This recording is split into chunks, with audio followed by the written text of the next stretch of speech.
পর্যন্ত আমাদের অনশন ভাঙাতে কেউ আসলো না। আমরা হতভাগা শিক্ষক।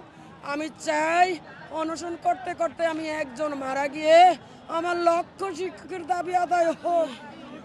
আমি গত বুধবার থেকে আন্দোলন করছি, শুক্রবার থেকে না খেয়ে আছি।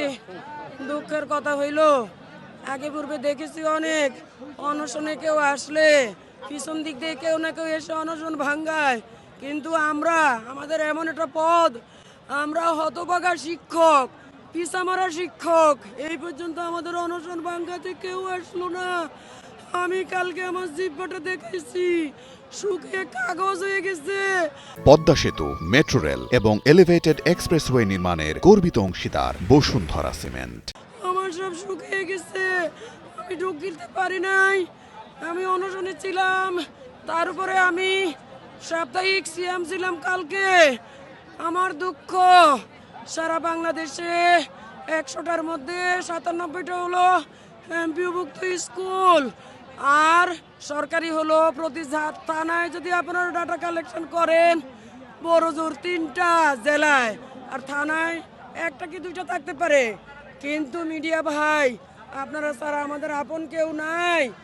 এই শিক্ষা প্রতিষ্ঠান সরকারি আর এমপিওভুক্ত, বই এক, পাঠ্যসূচি, কারিকুলাম সব কিছু এক, শিক্ষকদের যোগ্যতা, একাডেমিক কোয়ালিফিকেশন সব কিছু এক, কিন্তু বেতনে কেন এত বৈষম্য? তারা 45% পাইতেছে বাড়ি ভাড়া, আমাদেরকে দিত মাত্র 1000 টাকা। মিডিয়া ভাই, আপনি বলেন 1000 টাকায় বর্তমান বাজারে বাড়ি ভাড়া পাওয়া যায় নাকি চাল পাওয়া যায়? চালও পাওয়া যায় না। যে আমার দেখেন, আমার সব ফুলে গেছে, আমার কিডনিতে প্রবলেম আছে, আমার হাই প্রেশার, তারপরে আমার ইউরিক অ্যাসিডের প্রবলেম, হার্টের প্রবলেম, আমার শ্বাসকষ্ট হয়ে আমার একেবারে নিঃশ্বাস শেষ হয়ে গেছিল। এখানকার বাইরা আমাকে খুব বাতাস করে করে যেতে, আমি সিএম ছিলাম, আমি সিএম ভাঙ্গি নাই, বলছি যে মরে যাব। আমি একজন মারা গিয়ে যদি দাবি আদায় হয়, শিক্ষা সচিবের টনক নড়ে, তাহলে আমি মারা যাব।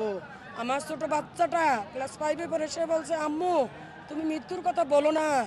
আমি চাই তোমাকে আল্লাহ বাঁচাক, তোমার একজনের জন্য লক্ষ লক্ষ শিক্ষকের দাবি আদায় হোক। আমি সেটা চাই না। আমি চাই অনশন করতে করতে আমি একজন মারা গিয়ে আমার লক্ষ শিক্ষকের দাবি আদায় হোক।